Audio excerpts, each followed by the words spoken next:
Okay, let's talk about something. I was listening to a video that was talking about the difference between men and women, and maybe that's irrelevant to what I got out of it, but one of the points made was that as a general difference and in the extreme, so let's make sure to throw that out there. Men strive for perfection and women strive for wholeness. I thought that was really interesting. Maybe we just say people. Some people strive for perfection, some people strive for wholeness. So which one am I? That's one of the things that I was thinking about. Which one am I? Do I strive for perfection or do I strive for wholeness? And I think a lot of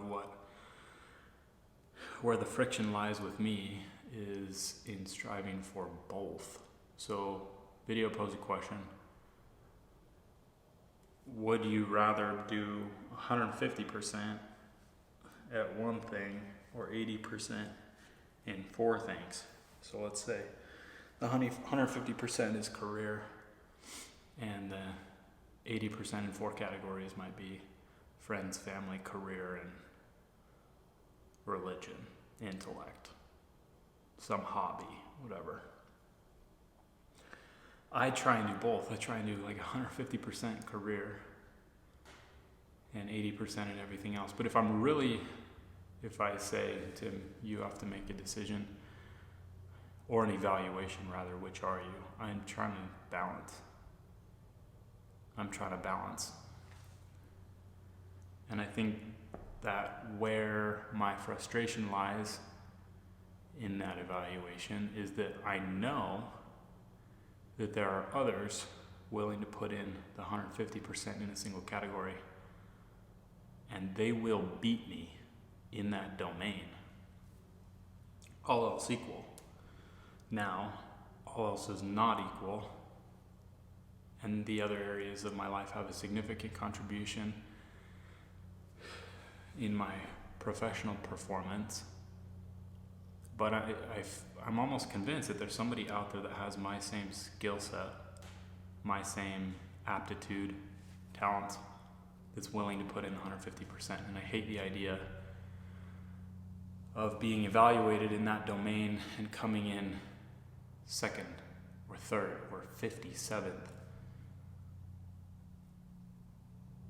There's no category for best, well-rounded, versatile human. That's not a thing. We compete in very narrow domains. We compete in niches. We compete in who's the best marksman at 100 yards. Like, everything else outside of that evaluation, inside that domain, is completely irrelevant. It doesn't matter what you did on the weekend. It doesn't matter what your other achievements are. It doesn't matter what people think of you. It's, can you hit the target consistently at 100 meters? That's it. That's all. And when you're looking at Forbes 30 under 30, like, do I have aspiration to be on that list? Sort of. Like, who wouldn't want to be on that list? But do I want to do the things required to be on that list? No, because it comes at the exclusion of other things that I think are important. So I know what would be required to be on that list. And honestly, I don't mean this in a egotistical way, but I think I could do it. I'm quite confident that I can do it. But I'm not willing to pay the price. So what does that mean? What does that make me?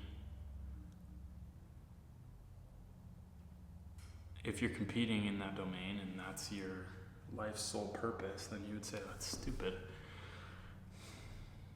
If you're not, and you're attempting to be well-rounded, then maybe it's fine. So I think that's my struggle is, no, I don't want to compete or be evaluated in a very narrow band, because I'm much broader than that. My life is not my career. My life is my career, and my family, and my body, and my intellect, and my friends and network, and my house and remodel, and the beauty of my room, my gym, the books I read, how I cut my grass, the food I make.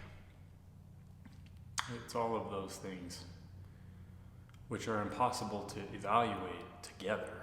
If you broke them into their respective domains, I lose on all fronts. I'm not the best family man. I'm not the best chef. I don't have the best physique. I'm not the strongest. I don't have as beautiful a yard as a lot of people. I'm not as successful in my career. Even though I might be in the 90th percentile in all of those, which might make me in the 99th percentile of people who compete in all of those things at one time, or participate. Maybe compete's the wrong word. But that's completely irrelevant because we have no way to evaluate that. There's no one that competes in the exact same arena as me. There is no one literally on the face of the earth that competes in the same game as me. Because even if their interests were the same, even if they did some of the same things, their context is entirely different. They live in a different zip code. They had different parents. They have different genetics. So maybe that's something that I have to remind myself every day, is that no one's playing the same game as me. I feel like I know that on an intellectual level, but man, I don't feel that. I don't feel that at all. I feel like I compete, and I feel like I lose and win. I don't have like, oh yeah, that was a pretty good day. No, it's like you won, you lost. I evaluate myself in those individual domains as if I were competing in a single domain, but I'm not. So how do you evaluate yourself? Well, I'm the only one who competes in the same game as me, right? I'm also the only one who understands my potential and my capacity every day. So that's the race, I guess, is against your potential. The you who's, hopefully that you evaluate yourself as the you who also is bound by the constraints. Not the you that competes exclusively in business, or the you in some reality that's a bodybuilder, or the you in some reality that's a Michelin star chef.